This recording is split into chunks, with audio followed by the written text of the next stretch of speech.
சீமான் அவர்கள் சரியாக பயன்படுத்திக் கொள்ளவில்லை என்று தான் நான் சொல்வேன். ஏன்னு கேட்டீங்கன்னா, நான் தனித்து இருப்பேன் என்று சொல்லி 234 தொகுதிகளிலும் பாதி பேர் பெண்களை கொடுத்து பாதி ஆண்களை போட்டு சகித்துக்கொண்டு இவனை விட்டா அவன் அவனை விட்டா இவன் என்று காலங்காலமாக மாற்றி மாற்றி போட்டுக்கிட்டு இருந்தவர்களுக்கு ஒரு மிகப்பெரிய விடிவு பிறந்தது போல விஜய்க்கு வந்து வாக்களித்து விட்டார்கள். கம்யூனிஸ்டுக்கு நாங்கள் வெளியிருந்து ஆதரவு கொடுப்போம், நாங்கள் நீங்கள் எடுக்கக்கூடிய முன்னெடுப்பை பொறுத்து நாங்கள் வந்து நாங்கள் முடிவு செய்வோம் அப்படிங்கிற மாதிரி அவனும் முழங்காலில் கண்ட தாலி மாதிரி நினச்சேன்னா கழுத்தில் கட்ட தாலி முழங்காலில் கட்ட தாலி மாதிரி அவங்களும் பேசுகிறாங்க. எங்கேயுமே அதாவது லஞ்சம் கேட்கறது பயப்படுறாங்க. முதல்ல ஒன்று, வலியை கொடுத்தாலும் வாங்குறது பயப்படுறாங்க. ஏன்னா காட்டி கொடுத்துருவாங்களோ, ஏன்னா அந்த அளவுக்கு துரித நடவடிக்கை எடுக்கிறாங்க. இது ஒரு முக்கியமானது. இந்த அறப்போர் போன்ற அமைப்புகள் சேர்ந்து கொடுக்கக்கூடியதை உடனடியாக கம்ப்ளைண்ட் எடுக்கிறாங்க. சட்டமன்றத்தில் வந்து போன இதில் முடிவெடுத்து நீதிமன்றத்தில் வந்து சில வழக்குகளை வந்து சிபிஐ கொடுக்கக்கூடாது என்பது போல தடுத்த இருந்தது. இப்போ அதைத்தான் செய்கிறாங்க. எங்கெங்கே லீக்கேஜ் வரும் அத்தனையும் ஓட்டை அடைக்கிறாங்க. அது மின்சாரத்துறையாக இருந்தாலும் சட்ட அல்லது கல்வித்துறை. நல்லா யோசிச்சு பாருங்க, கல்வித்துறையில் அனுமதிக்கே வந்து லட்சக்கணக்கு கொடுத்துருக்காங்க. 25 லட்சத்துலேருந்து 40 லட்சம் 50 லட்சம் கொடுத்துருக்காங்க. இன்னைக்கு அவன் வெளிப்படையாக பேட்டி கொடுக்குறான். இந்த பேட்டியை வச்சு ஆனால் நீங்கள் சொன்ன மாதிரி சில தவறுகள் நடக்கலாம், அவர் பார்வைக்கு வராமல் சில தவறுகள் நடக்கலாம், கட்டுப்படுத்த முடியாத அளவுக்கு சில இது போகலாம். அப்போ இந்த சூழ்நிலைக்கு என்ன காரணம் என்று கேட்டால் 2 காரணம். ஒன்று, திராவிட கட்சிகளினுடைய அந்த ஊழல் பெரிய அதிருப்தியை மக்கள் மனதில் விதைத்திருந்தது. ஒரு பார்வை. 2வது, மாற்றாக கருதிய சீமான் அவர்களுடைய செயல்பாட்டில் திருப்தி இல்லாமல் போய்விட்டது. 3வது, நேயர்கள் அனைவருக்கும் வணக்கம். இன்றைய நம்முடைய நேர்காணலில் இணைந்திருக்கும் மிக முக்கியமான நபர் மதுரை தியாகராசர் கல்லூரியின் தமிழ் துறையின் தலைவராக இருந்து ஓய்வு பெற்றவர், சமூக செயற்பாட்டாளர், அரசியல் விமர்சகருமாக இருக்கும் மதிப்பிற்குரிய பேராசிரியர் ஐயா அவர்கள் இணைஞ்சிருக்காங்க. அவர்கிட்ட பேசி தெரிய வேண்டிய விஷயங்கள் நிறைய இருக்கின்றன. வாங்க பேசலாம். ஐயா வணக்கம். வணக்கம். எப்படி இருக்கீங்க ஐயா? நல்லா இருக்கிறேன். தமிழக அரசியல் தற்போதைய நிலவரம் அப்படின்னு பார்த்தீங்கன்னா, 2 ஆண்டுகள் தான் உருவான கட்சி, ஒரு பழம்பெருமையான ஒரு அரசியல் கட்டமைப்பை உடைச்சிட்டு வந்த கட்சின்னு சொல்லலாம்.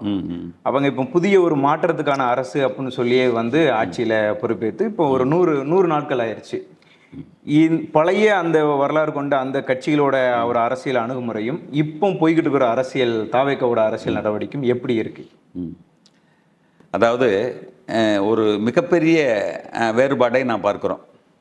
இதற்கு முன்னால் ஏறத்தாழ 50-60 ஆண்டுகள் காங்கிரஸை வீழ்த்துவிட்டு திராவிட முன்னேற்றக் கழகம் எப்பொழுது அரியணையில் ஏறியதோ அண்ணா மூலமாக, அதற்கடுத்து தொடர்ந்து கலைஞர், அதற்கடுத்து அதை தொடர்ந்து எம்ஜிஆர், ஜெயலலிதா, ஸ்டாலின் என்று திராவிட அடிப்படையில் இருந்து அரசாண்டார்கள். அவர்களுக்குள்ள ஒவ்வொருத்தருக்கும் ஒவ்வொரு வகையான சின்ன சின்ன குறைபாடு இருந்திருக்கலாம். ஆனால் இந்த குறைபாடுடைய உச்சமாக எங்கே பார்க்குறோம்னா, கலைஞர் கருணாநிதியினுடைய ஆட்சிக்கு பின்னால் தொடர்ந்து வந்த அந்த சீர்கேடு, குறிப்பாக லஞ்சம், ஊழல், இது மிகப்பெரிய உச்சத்தை தொட்டு விட்டது. சரி, அதற்கு பின்னால் ஸ்டாலின் அவர்களுடைய காலத்திலாவது தனியும்னு பார்த்தோம்னா நிச்சயமாக அது தனியலை. எடப்பாடி காலத்திலையும் தனியலை. அது விகிதாச்சாரம் தான் வேறுபட்டதை ஒழிய அந்த ஊழலில். ஆனால் ஊழல் என்பது மிகப்பெரிய வியாதியாக முழுக்க பரவி இருந்தது. இந்த சூழ்நிலையில் மக்களுக்கு மாற்று தேடுகின்ற மனநிலையில் இருந்த சூழலில் சீமான் அவர்கள் அறிமுகமானார். அப்போ அவங்க என்ன செஞ்சாங்க, சரி திராவிட கட்சிகளுக்கு சீமான் பரவாயில்லை என்று இந்த தேர்தலுக்கு முந்தைய தேர்தலில் அவருக்கு வந்து வாக்களித்தார்கள். அந்த வாக்கு வந்து 8 விழுக்காட்டை தாண்டியது. கணிசமான வாக்கு, ஒரு நம்பிக்கையை தோற்றுவித்தது. அப்போ திராவிட கட்சிகளின் மீது கொண்ட அதிருப்தியில் சீமானுடைய அந்த வருகையை வரவேற்றார்கள், பொதுமக்கள் வரவேற்றார்கள். ஆனால் அவர் அதை சரியாக பயன்படுத்திக் கொள்ளவில்லை என்று நான் சொல்வேன். ஏன்னு கேட்டீங்கன்னா, திராவிட கட்சிகள் மேல இருந்த அதிருப்தியா இல்லைன்னா ஒரு தமிழ் தேசியமோட ஒரு எழுச்சியா இல்லை, 2 காரணத்தையும் நம்ம எடுத்துக்கலாம். உதாரணமாக, அதிருப்தியில் பொதுமக்கள் அத்தனை பேரும் வருவாங்க, அதிருப்தியில். ஆனால் தமிழ் தேசியத்தை விரும்புகின்றவர்கள் ஒரு சாராராக தான் இருக்க முடியும். அந்த வேறுபாடை புரிஞ்சுக்கணும். அப்போ இந்த சூழலை சீமான் அவர்கள் சரியாக பயன்படுத்திக் கொள்ளவில்லை என்று தான் நான் சொல்வேன். ஏன்னு கேட்டிங்கன்னா, நான் தனித்து இருப்பேன் என்று சொல்லி 234 தொகுதிகளிலும் பாதி பேர் பெண்களை கொடுத்து பாதி ஆண்களை போட்டு அந்த ஒரு புரட்சிகரமானது வந்து வரவேற்கத்தக்கது, பாராட்டத்தகுந்தது. ஆனால் அதனுடைய முடிவு என்னவாக இருந்தது, அதான் முக்கியம்.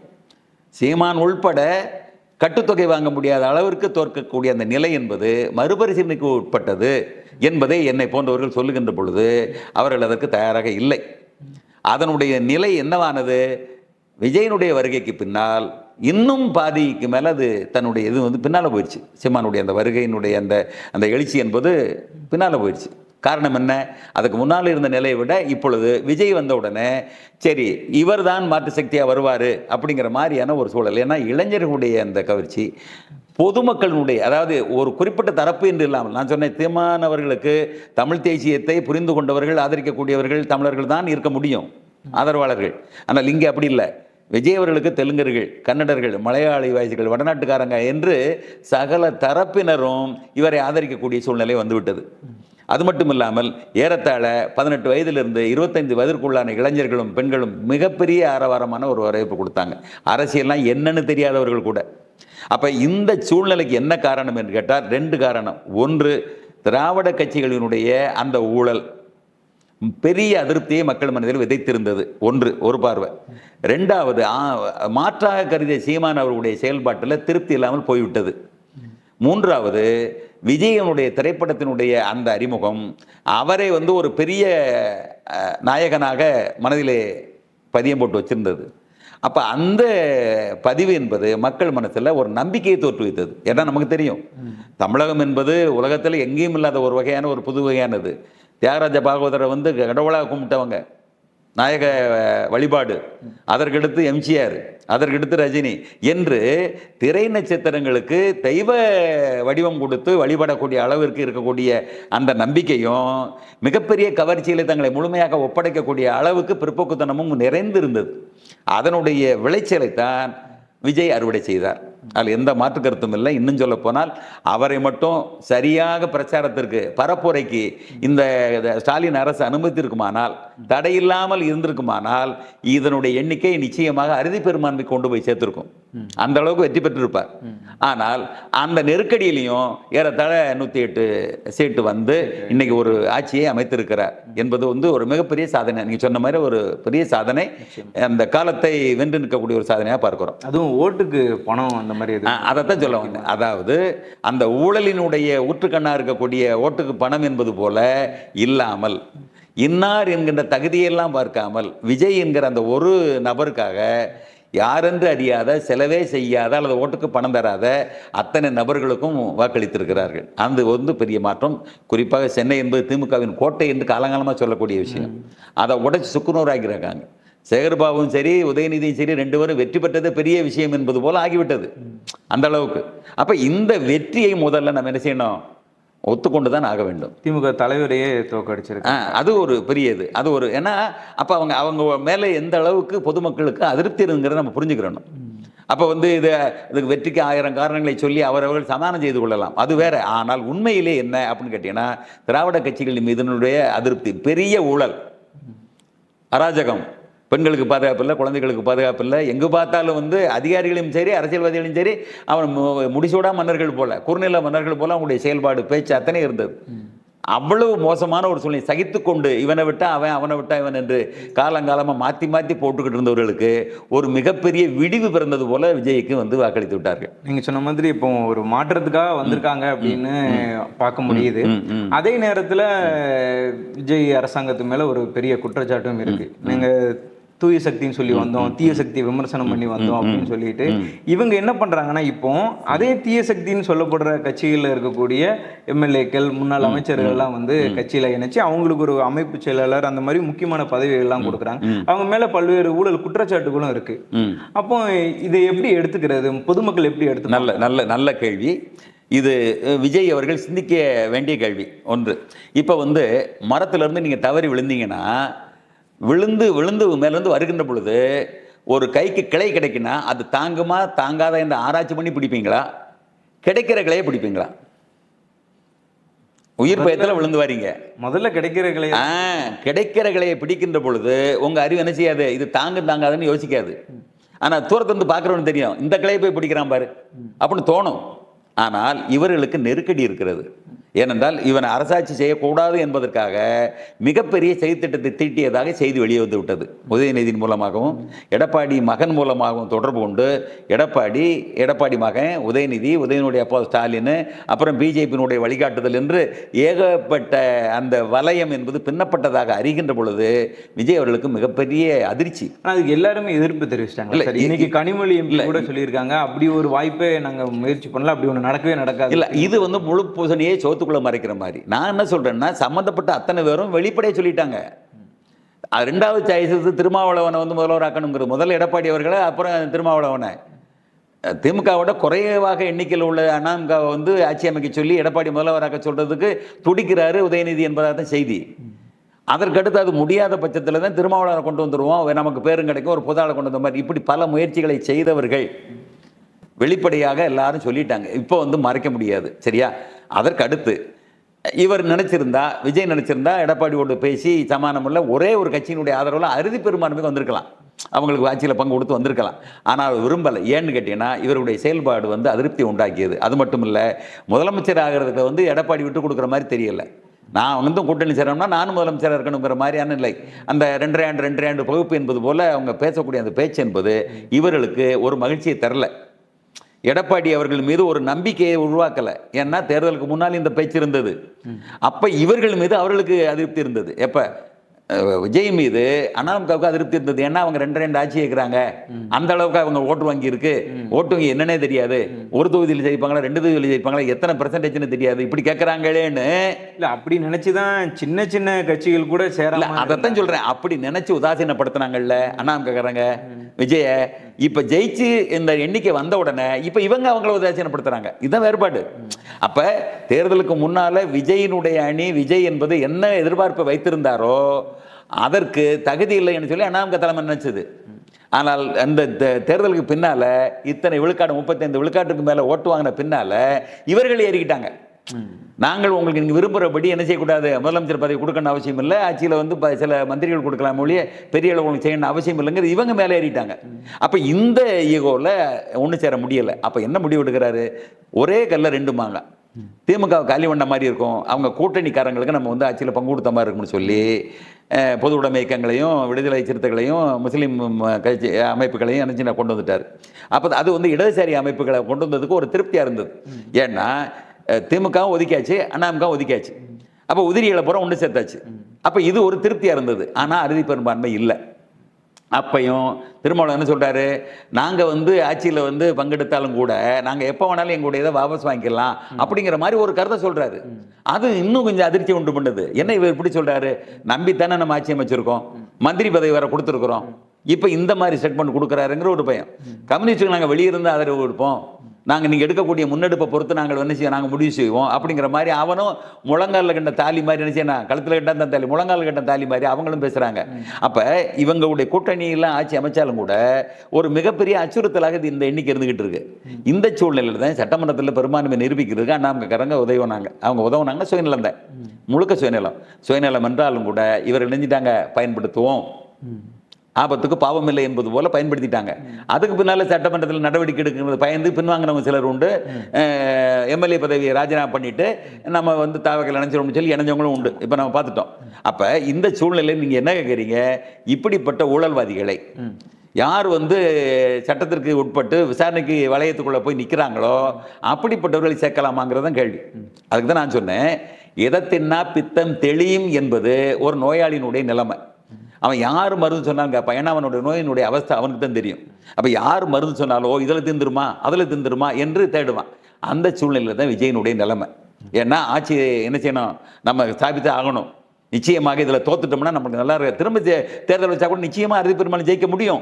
ஆனால் அந்த விஷப்பரிச்சதுக்கு அப்போ இந்த தோல்வி வந்து நமக்கு நல்லது இல்லைன்னு சொல்லி எப்படியாவது ஆட்சி அமைக்கணும். இந்த ஈகோ தான். நீ எப்படி நீ ஆட்சியை அமைக்க விடாமல் நீ தடுக்க நினச்சியோ, உனக்கு முன்னால் நான் ஆட்சியை அமைச்சு நிரந்தரமாக கேட்டுங்கிற அந்த ஈகோவில் யாராக இருந்தாலும் பரவாயில்லன்னு சொல்லி நினச்சி நான் உள்ளே வர வைக்கிறாங்க.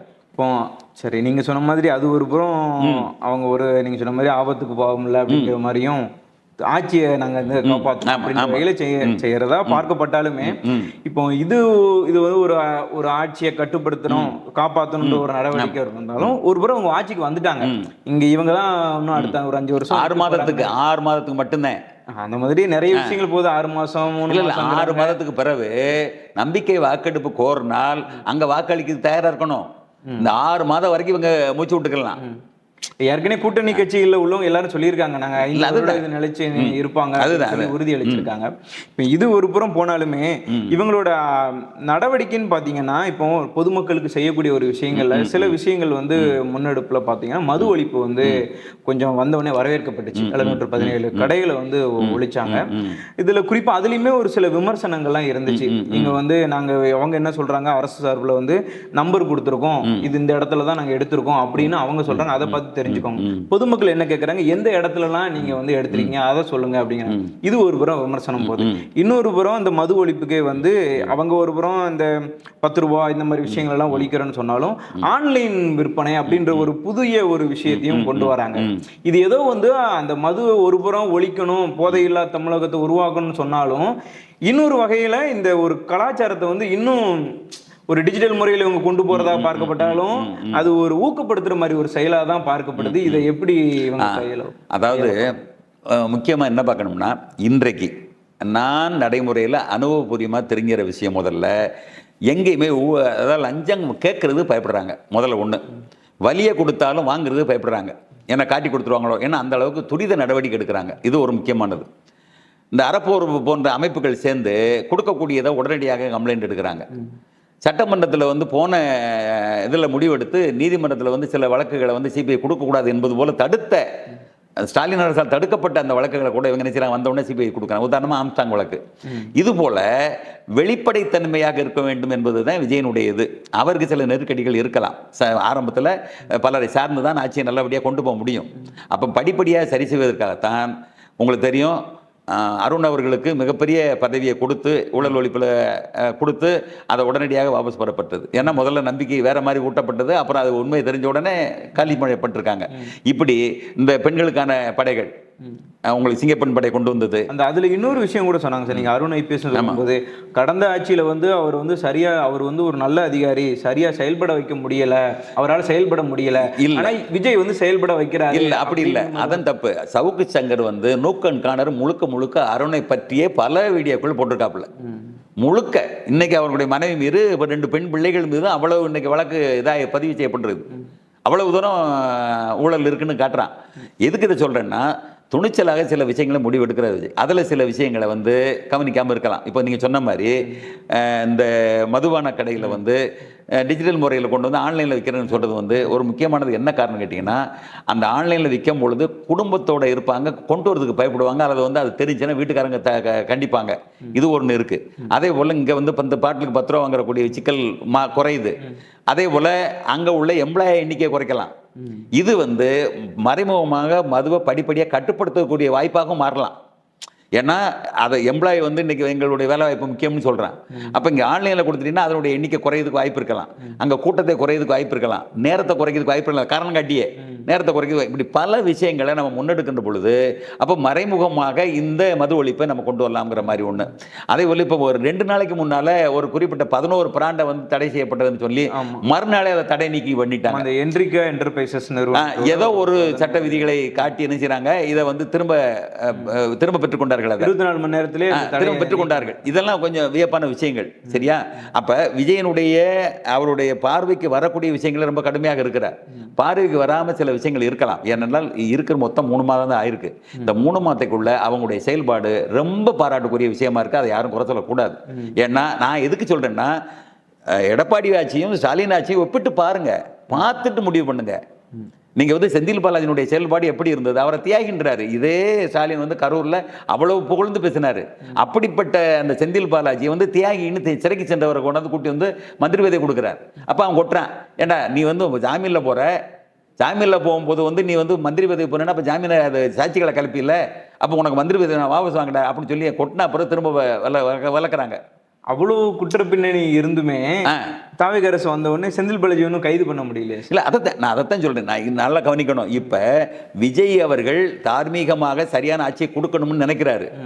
அவங்கள அவனை ஒட்டி இருக்கிறவங்கள பூரா சரியாக வைக்கணும்னு நினைக்கிறாரு. தப்பு பண்ணிட்டேன்னா உடனடியாக நான் நடவடிக்கை எடுத்துருவேன், தெரிஞ்சவன் தெரியாதவனு பார்க்க மாட்டோம்னு சவால் விடுறாரு. நல்லா புரிஞ்சுக்கணும். ஆனால் இதை தாண்டி நீதிபதி என்று ஒரு வளையம் இருக்கிறது, மத்திய அரசு என்பது ஒரு வளையம் இருக்கிற மறந்து விடக்கூடாது. இன்னைக்கு ஏவாவேலுக்கு 2 முறை சொல்லியிருக்கான், நீ 21ஆம் தேதி வரைக்கும் நடவடிக்கை எடுக்கக்கூடாதுன்னு தடுக்கிறான். அப்போ என்ன அப்பளுக்கு இல்லாத ஒரு புனிதர்னு சொல்லி அவன் தடுக்கிறான்? யோசிச்சு பாருங்க, செந்தில் பாலாஜிக்கு நடவடிக்கை எடுக்க முடியல. அப்போ இவர்கள் இங்கே மாநில அரசினுடைய சட்டத்தின் பிடியில் சிக்கின்ற பொழுது கனிமொழி போன்றவர்கள், டிஆர் பாலு போன்றவர்கள், ஜபரீசன் போன்றவர்கள் மத்திய அரசில் போய் என்ன செய்றாங்க, இணக்கமாக பேச ஆரம்பிச்சுறாங்க. நாங்கள் இருக்கிறோம், எங்கிட்ட 22 பேருக்கு மேலே எம்பி இருக்கிறாங்க, அங்கே ஒரு 8 பேருக்கு மேலே இருக்காங்க, 30 பேருக்கு மேலே எங்கிட்ட எம்பிக்கள் இருக்காங்கன்னு சொல்லும் பொழுது அவங்க என்ன செய்றாங்க, மென்மையாக கையாளுவதற்காக என்ன செய்றாங்க, வழி நடத்தப்படுகிறார்கள். அது அமலாக்கத்துறையாக இருந்தாலும் சரி, அல்லது லஞ்ச ஒழிப்பு துறையாக இருந்தாலும் சரி, மத்திய புலனாய்வுத்துறை அத்தனை என்ன செய்யுது, விஜயனுடைய இந்த எழுச்சி என்ன செய்யறது கட்டுப்படுத்த நினைக்கிறான். ஏன்னா இவன் அவனுக்கு இவனுக்கு பேரம் எப்பொழுதும் காலங்காலமா இருக்கு. இன்னைக்கு நேரத்தில் அது எடப்பாடியாக இருந்தாலும் சரி, அண்ணாமகா இருந்தாலும் சரி, அல்லது இவங்களா இருந்தாலும் சரி, எல்லா தரப்புலையும் வேலுமணியா இருந்தாலும் சேர்த்த, செந்தில் பாலாஜி இருந்தாலும் சேர்த்த, அல்லது நம்ம டிஆர் பாலு, அது துரைமுருகன், ஏவாவல் யாரை எடுத்துட்டாலும் சரி மேலே போய் சமரசம் பண்றாங்க. அங்க என்ன செய்யறாங்க, கட்டுப்படுத்தப்படுகிறது. அப்ப விஜய் மட்டும் விரும்பி ஒரு பெரிய நல்லாட்சியை கொடுக்க முடியாது. கல்லாட்சி கொடுக்க முயற்சி பண்ணலாம், தன்னை சார்ந்தவர்களை கட்டுப்படுத்தலாம், தனக்கு கீழே உள்ள அமைச்சரை கட்டுப்படுத்தலாம், தன்னுடைய கட்சி தொண்டர்களை அதை கட்டுப்படுத்தலாம், அந்த வகையில் சரியா போய்கிட்டு இருக்கலாம். ஆனால் அதை தாண்டி அந்த நீதி மன்றங்களிலும் அல்லது பாராளுமன்றத்தினுடைய அந்த நபர்களுடைய செயல்பாடுகளும் எல்லாம் கூட்டி கழிச்சு பார்த்தீங்கன்னா நெருக்கடிகள் வரும். அதில் தவிர்க்க முடியாது. ஏனென்றால் அவர்கள் அத்தனை பேர் அரசியல் பண்ணுறாங்க. இவர் அரசியலை தாண்டி நல்லது செய்யணும்னு நினைக்கிறாரு. அந்த நினைப்பும் அந்த செயல்பாடும் இருக்கிற வரைக்கும் இவர் அவள் எளிதாக அசைக்க முடியாது. அப்போ இந்த நடவடிக்கை மூலம் படிப்படியாக அந்த மது ஒழிப்புங்கிறது ஒரு விஷயம் வருவதற்கான வாய்ப்பு இருக்கலாம். அதுதான் நான் என்ன சொன்னேன், சகாயம் மாவட்ட ஆட்சியராக இருந்த சகாயம் சொன்னார், அத்தனை நலத்திட்டங்களையும் தாராளமாக கடன் வாங்காமலே நிறைவேற்றலாம், ஒன்றே ஒன்று லஞ்சத்தை கட்டுப்படுத்தினால் போதும் என்பதுதான் அவருடைய வழிகாட்டுதலாக இருந்தது. இப்போ அதைத்தான் செய்கிறாங்க. எங்கெங்கே லீக்கேஜ் வரும் அத்தனையும் ஓட்டை அடைக்கிறாங்க. அது மின்சாரத்துறையாக இருந்தாலும் சரி, அல்லது கல்வித்துறை. நல்லா யோசிச்சு பாருங்க, கல்வித்துறையில் அனுமதிக்கே லட்சக்கணக்கு கொடுத்துருக்காங்க. 25 லட்சத்துலேருந்து 40 லட்சம் 50 லட்சம் கொடுத்துருக்காங்க. இன்னைக்கு அவன் வெளிப்படையாக பேட்டி கொடுக்குறான். இந்த பேட்டியை வச்சுக்கிட்டு நீதிமன்றத்தில் வழக்கு தொடுக்கலாம். இன்னைக்கு ஒருத்தர் பிடி அரசகுமார்னு சொல்லி இன்னைக்கு உள்ள இருக்காரு. இந்த மாதிரி அது தனி ஒரு நிறுவனத்தை நடத்தி கொண்டு அன்பில் மகேஷோடு டைப் வச்சுக்கிட்டு 300 கோடி 200 கோடி சம்பாதிச்சிருக்காங்கன்னா எவ்வளோ பெரிய லஞ்ச லாபம் யோசிச்சு பாருங்க. இதெல்லாம் கற்பனை கூட பண்ண முடியாது. அப்புறம் பார்ட்டி பண்ணுன்னு சொல்லிட்டு கோடிக்கணக்கில் கொட்டி இருக்கிறாங்க, அள்ளி இருக்காங்க. அதை பூரா இன்னைக்கு அடைச்சிருக்காங்க பொதுமக்களுக்கு பயன்படணும்னு. அது மட்டும் இல்லை, டாஸ்மார்க் ஊழல்ல கணக்கில் கொண்டு வந்தது ஒரு 10 கோடிக்கு நீ கொடுத்தீங்கன்னா கணக்கில் வராமல் ஒரு 10 கோடி கொடுக்குறேன். அப்போ 1000 கோடி விற்பனை 500 கோடி தனிநபர்களுக்கு போய் சேருது, அரசியல்வாதிகளுக்கு போய் சேருது. இதெல்லாம் மக்களுக்கான பணம், அரசாங்கத்துக்கு வர வேண்டிய பணம். எவ்வளவு பெரிய ஊழல்! ஒரு துறையில இல்லை, எங்க பார்த்தாலும் அத்தனை துறையிலையும் அதிகாரிகளையும் அரசியல்வாதியும் சேர்ந்து அடிச்ச கொள்ளை இன்னைக்கு இமாலய கொள்ளை. இன்னைக்கு 10 லட்சம் கோடின்னு சொல்றேன். இதெல்லாம் சும்மா சாதாரணம். 100 லட்சம் கோடிக்கு மேலே இவங்க அடிச்சு வச்சிருக்கிறாங்க. தமிழகத்தினுடைய கடனை பூரா சர்வசாதாரணமாக ஒரு நிமிடத்தில் அடைச்சிடலாம். அப்போ இந்த விஷயம்லாம் தெரிஞ்ச பின்னாலும் ஒரு குறிப்பிட்ட கட்டுப்பாடு இருக்கிறது விஜய் அவர்களுக்கு. அந்த மாநில அரசினுடைய சட்டத்திட்ட கட்டுப்பாடு இருக்கு. அந்த வரையறை மீறி செயல்பட முடியாது. அப்போ அவருடைய எல்லைக்குள்ள இருந்து என்ன செய்ய முடியுமோ அதை செய்கிறாரு. நிச்சயமாக சிறப்பாக செயல்படாங்கிற என்னுடைய எண்ணம். அவர் சரியாக இருக்கிற பட்சத்தில் துணிச்சலாக அதை கீழே உள்ளவன்னு கேட்க முடியும். ஆனால் அதுக்கு முன்னால் அப்படி இல்லை. ஸ்டாலினோ எடப்பாடியோ எனக்கு பங்கு எவ்வளோ கொடுத்துருக்கிறன்னு தான் பார்ப்பான். அந்த கணக்கு மட்டும் தான் பார்ப்பான் ஒழிய நீ என்ன தப்புன்னு கேட்கறதுக்கான இடம் இல்லை என்பதுதான் யதார்த்தம். அப்போ அந்த சூழ்நிலையில் அவர் விஜய் சரியாக இருந்துக்கிட்டு சரியாக இருப்பார் நம்பிக்கை இருக்குது. இருந்துட்டு மற்றவங்களை கீழே இருக்கிறவங்களாம் சரியாக இருக்க வைக்கிறதுக்கு முயற்சி பண்ணலாம். ஆனால் நீங்கள் சொன்ன மாதிரி சில தவறுகள் நடக்கலாம். அவர் பார்வைக்கு வராமல் சில தவறுகள் நடக்கலாம். கட்டுப்படுத்த முடியாத அளவுக்கு சில இது போகலாம். ஆனால் நிச்சயமாக இதையெல்லாம் தாண்டி ஒப்பீட்டளவில் இது மிகச்சிறப்பான ஒரு அரசாகத்தான் செயல்படுகிறது. இது தொடர்ந்து செயல்பட்டால் மிகப்பெரிய மகிழ்ச்சியை தமிழகத்துக்கு தரும். நிச்சயமா பார்க்கலாம் அது பொறுத்திருந்து எப்படி செய்யறாங்க. அதே மாதிரி இன்னும் ஒரு முக்கியமான ஒரு விஷயம் கேட்கணும். பேராசிரியர் என்ற முறையில் இது கேட்கணும். சட்டப்பேரவையில் விவாதங்கள் நடந்தபோது நிதியமைச்சர் மரிய வில்சன் அவரோட பேச்சு பெரிய அளவில் பொதுமக்கள் மத்தியில் ஒரு விமர்சனம் வந்துச்சு. அவர் மொழி புலமை அந்த அளவுக்கு இல்லை அப்படின்னு சொல்லியும் திமுகவோட கடைநல்லூர் சட்டமன்ற உறுப்பினர் ராஜேந்திரன் விமர்சனம் பண்ணியிருந்தார். கல்வி அமைச்சர் கூட தான் இருக்காரு, அவரை கொஞ்சம் சொல்லி கொடுத்து அவர் இது பண்ணலாம். இதுக்கு மரிய வில்சன் கடுமையான முறையில் எதிர்வினை, அந்த எதிர்வினை பொதுமக்கள் மத்தியில் பெரிய அளவில் ஒரு எதிர்ப்பு தான் கொடுத்துச்சு மரிய வில்சனுக்கு. இதை எப்படி பார்க்க? இதில் என்னன்னு கேட்டிங்கன்னா, முதலாக சட்டமன்றத்திற்குள் நுழைந்த உறுப்பினர்கள் அதிக பேர் இருக்காங்க, இளைஞர்களாக இருக்காங்க, முன் அனுபவம் கிடையாது. சரியா? இது மரிய வில்சன் என்பது சாதாரண குடும்ப பின்னணியில் வரல. அவர் யாருன்னு கேட்டீங்கன்னா ஜேபிஆர் உடைய மருமகன். அவரே சொல்றாரு 30 வருஷம் எனக்கு இல்லை, ஜேபிஆர் உடைய மருமகன். செல்வத்தால் குறைவில்லை, நிதி ஏன் அவன்கிட்ட ஒப்படைச்சிருக்கிறான்னு கேட்டீங்கன்னா நான் அதை சொல்ல வரேன். ஒண்ணுமில்லாத யாரோ ஒருத்தட்ட ஒப்படைச்சான்னா அவனுக்கு ஆசை வரும். இவர் வந்து ஃபுல்ஃபில், அதாவது முழுமையாக செல்வத்தில் தலையிருக்கிற ஆளு, எந்த விதமான தேவையும் கிடையாது, பண தேவை யாருக்கு? மரிய வில்சனுக்கு. அப்ப அதனால அவருடைய படிப்பு, அவருடைய அனுபவம் எல்லாம் கருதித்தான் விஜய் அவர்கள் அந்த நிதி அமைச்சர் பொறுப்பை கொடுக்குறாரு. அப்ப ஊழலற்ற வகையிலே இந்த நிதியமைச்சகத்தை கவனிக்கணுங்கிறது அவருடைய நோக்கமா இருந்தது. ஆனால் அவருடைய இயல்பான குணங்கள் ஒன்று இருக்குல்ல, அவருடைய அனுபவத்தில், அவருடைய வாழ்க்கை முறையில் சில குணங்கள் இருக்கு. பைபிள் தெரியும், கிறிஸ்தவம் தெரியும், ஆங்கிலம் தெரியும், நிர்வாகம் தெரியும், எல்லாம் தெரியும். இப்படிப்பட்ட சூழ்நிலையில் இந்த இடத்துல, இந்த அவையில் இப்படிப்பட்டதுக்கு எதிர்வினை எப்படி ஆற்றுன்னு தெரியல. இது குறைபாடு, குற்றம் அல்ல. அப்போ அவர் ராஜேந்திரன் கேட்கிறாருன்னா அவர் கேட்கறது மென்மையாக தான் கேட்டார், தன்மையை தான் கேட்டார். ரொம்ப ஆர்சா சொல்லலை, ரொம்ப கடுமையாகவும் சொல்லலை. இது வந்து நல்லது, நீங்க பாலிக்கன்னு சொல்றாரு. இதான். அதே போல எதிர்வினை ஆற்றுகின்ற பொழுது ஒரே வாரில முடிச்சிருக்கலாம். ரொம்ப மகிழ்ச்சி, உங்களுக்கு நான் நன்றி சொல்றேன். நீங்க விரும்புற மாதிரி நான் என்னை தயார்படுத்திக்கிறேன், நீங்க கவலையே பட வேணா, நான் நிச்சயமாக விரைவில் நல்ல தமிழில் பேசுவதற்குரிய வாய்ப்பை நான் நிச்சயம் ஏற்படுத்தி கொள்வேன் என்று சொல்லியிருந்தா மிகப்பெரிய பாராட்டை பெற்றிருப்பார். ஆனால் அதற்கு மாறாக அவருடைய இயல்பான குணம், அதான் சொல்றேன் நான். நுண்ணிய நூல் பல கற்பினும் தாம் தன் உண்மை அறிவே மிகும்னு வள்ளுவன் சொல்லுவான். நீ எவ்வளவுதான் படிச்சாலும் கூட உனக்குள்ள இருக்கக்கூடிய இயற்கையான அறிவு தாண்டா வெளியே வரும் அவசர காலத்துலன்னு சொல்லுவான் வள்ளுவன். அதுக்கு ஏற்ற மாதிரி தான் அவர் பதட்டப்பட்டார். ஏன்னா அவரை எக்ஸ்போஸ் பண்றாங்க, அவரை தகுதி இல்லாதவராக என்ன செய்றாங்க காட்டுறாங்கிற அந்த பதட்டம் என்பது கோபமா மாறிச்சு. இதுதான் காரணம், அந்த உணர்ச்சி வசப்பட்ட நிலைமை. அப்ப நீ எப்ப மக்களினுடைய ஒரு பொது பிரதிநிதியா வந்துட்டு அப்பவே நீ கோபத்தை கட்டுப்படணும், உணர்ச்சியை கட்டுப்படுத்தணும். அந்த இது இல்லை, அது பயிற்சியில தான் வரும். அப்ப சபாநாயகரே சொல்றாரு, இதை நீங்க பெருசுப்படுத்த வேண்டியதில்லை, சாதாரண எடுத்துக்கலாம், மென்மையா எடுத்துக்கலாம்னு அவரே அந்த கோடு போட்டு காட்டுறாரு. அதை மீறி என்ன செஞ்சாரு அவரு, இந்த கேலி செய்யக்கூடியதெல்லாம் அவருக்கு மண்டைக்குள்ள ஏறிடுச்சு. உறுப்பு கேலி செய்யறது, அப்புறம் வந்து ஜாதியை சொல்லி கேலி செய்யறது, இப்படியெல்லாம் கேலி செய்யக்கூடியவங்க இன்னைக்கு மொழிக்கு வந்திருக்காங்கன்னு சொல்லி அவர் அப்ப பல நாள் கோபத்தை அவர் என்ன செய்ய வெடிச்சிருக்காரு. இப்ப இருந்தாலும் ஒரு மொழி வந்து தமிழ் மொழி, தமிழ் சட்டப்பேரவை இல்ல, அது அவருடைய குறைபாடுன்னு சொல்லிட்டேன் நான். குறைபாடு, அதாவது எனக்கு அன்பு மொழி, பண்பு மொழி எல்லாம் எனக்கு கிறிஸ்தவம் கத்துறது, நீங்க என்னதான் தமிழ்ல பெருசா இருந்தாலும் கத்துறான்னு சொன்னா அப்ப தமிழவே பழிக்கிற மாதிரி. அப்படிதான், அதுதான். அப்ப என்ன செய்யணும், திமுக வந்து தமிழ்நாடு முழுக்க போராட்டம் பண்ண வேண்டியதானே. இவர் மதத்தை இது பண்ண ஏன்னு கேட்டீங்கன்னா கிறிஸ்தவ மதம் வந்து மைனாரிட்டி ஆதரவுல தான் இத்தனை நாள் ஆட்சி வாங்கிட்டு இருந்தா திமுக. அப்ப அவரை கிறிஸ்தவத்தை ஏற்ற மாதிரியும் மைனாரிட்டி ஏற்ற மாதிரி 1000 தான் அடக்கி வாசிக்கிறான். அப்ப திமுக என்ன செய்யணும், ராஜதந்திரனுக்கு ஆதரவாக நீ எப்படி இப்படி பேச போச்சு, தமிழை மட்டும் பேச போச்சுன்னு போனா நீ கிறிஸ்தவத்தை தாக்க வேண்டிய கட்டாயம் வந்துடும். யோசிச்சு பாருங்க. அப்ப அதுக்கு என்ன செய்யறான், திமுக அத்தனை பேரை அடக்கி வாசிக்கிறான். மரிய வில்சனை எதுக்க போனா கிறிஸ்தவத்தை எதுக்குற மாதிரி ஆயிரும், மரிய வில்சனை எதுக்க போனா மைனாரிட்டி எதுக்குற மாதிரி ஆயிரும். அப்ப இது வரைக்கும் அவங்க ஆதரவுல நம்ம ஆட்சி அமைச்சுக்கிட்டு இருந்தோம், இன்னைக்கு முழுசா முக்காவாசி விஜய்கிட்ட போயிடுச்சு. இப்ப நம்ம அதை ஏத்தோம்னா இருக்கிற 1-2 முழுசா போயிடும், நம்ம காலி ஆயிரும்ங்கிற பதட்டத்துல தானே செய்றாங்க, அவங்களும் பின்வாங்கிட்டாங்க. அதனாலதான் சீமான் போன்றவர்கள் மற்ற தமிழ் உணர்வாளர்கள்லாம் இது தவறு, இப்படி பேசக்கூடாதுன்னு சொல்லி கண்டிச்சாங்க, மரிய வில்சனை கண்டிச்சாங்க. அதனால இது வந்து குறைகள் இருக்கத்தான் செய்ய, அதை சரி பண்ணிக்கிறணும், அதுதான் நல்லதுங்கிறது என்னுடைய கருத்து. நிச்சயமா அவங்க ஒரு மொழி புலமையில சிறந்து விளங்கணும் அப்படிங்கிறதான் அனைவருடைய எதிர்பார்ப்பும் இருக்கு. இன்னும் பேராசிரியர் என்ற முறையில், அதுவும் தமிழ் பேராசிரியர் என்ற முறையில் இன்னொரு முக்கியமான ஒரு கேள்வி இந்த அரசோட அது பங்கா இருக்கிறதுனால. ஏன்னா ஒரு அரசாங்கம் மக்களை நம்பி தான் இருக்கக்கூடியது, மக்களுக்காக இயங்கக்கூடியது. அதுலேயும் குறிப்பாக வந்து விவசாயம் இல்லாத ஒரு நாடு இல்லை. இந்தியாவின் முதுகெலும்பு விவசாயம். அதில் இந்த வேளாண்குடி மக்கள் தினமும் அவங்க படுற கஷ்டங்கள் வந்து சொல்லி மாளாது. அந்த வகையில் இவங்க ஆட்சி பொறுப்பேற்றும் போது பயிர்களெல்லாம் தள்ளுபடி பண்ணணும் அப்படின்னு சொல்லி தான் வந்தாங்க. ஆனால் இங்கே முழுமையாக தள்ளுபடி பண்ணலை. அது வந்து இன்னும் விவசாயி மத்தியில் வந்து ஒரு அது எல்லாருமே நிறைய திட்டங்கள் பொதுமக்கள் என்ன சொல்கிறாங்கன்னா, எங்க புள்ள விஜய் வந்திருக்காரு, அவர் செய்வாருப்பா, நிறைய சொல்லியிருக்காரு, இன்னும் வருஷம் இருக்குல்ல அப்படின்னு சொல்றவங்க. ஆனா இந்த விவசாயிகள் விஷயம் மட்டும் அவங்க மட்டும் இதுல கொஞ்சம் பின்வாங்குற மாதிரி இருக்கு. அதாவது இது விவசாயிகளுடைய பிரச்சனை வந்து தொடர்ந்து காலங்காலமா இருக்கிறது. இதுக்கு முதல்ல நீர் மேலாண்மை சரியா செய்யணும். தமிழகத்துல அதாவது தடுப்பணை கட்டுறது, நீர்நிலைகளை பாதுகாக்கிறது, தொலைஞ்சு போன நீர்நிலையை மீட்டெடுக்கிறது என்று பல திட்டங்களை செய்து இந்த தேவையை நிறைவுபடுத்தினா தான் அடுத்தடுத்தது வந்து நம்மளுக்கு வந்து பிரச்சனை இல்லாமல் இருக்கும். ஒண்ணு என்ன, காவிரியை வந்து நீ தோடு தடவை கட்டுக்கிட்டு இருக்க, அப்புறம் மழை வந்து கடல்ல கலக்கிற மாதிரி பண்ணி விட்டுற. அப்ப இந்த அறியாமை பண்ணிட்டு நீ அவன்கிட்ட போய் கெஞ்சிக்கிட்டு கிடக்கணுமா? அவன் இந்த தண்ணி ஏற்கிற நம்முடைய உரிமை, அதே நேரத்தில் நம்மகிட்ட இருக்கக்கூடிய தண்ணியை காப்பாற்றக்கூடிய கடமை இருக்குல்ல, அப்ப அதை விட்டுறீல்ல.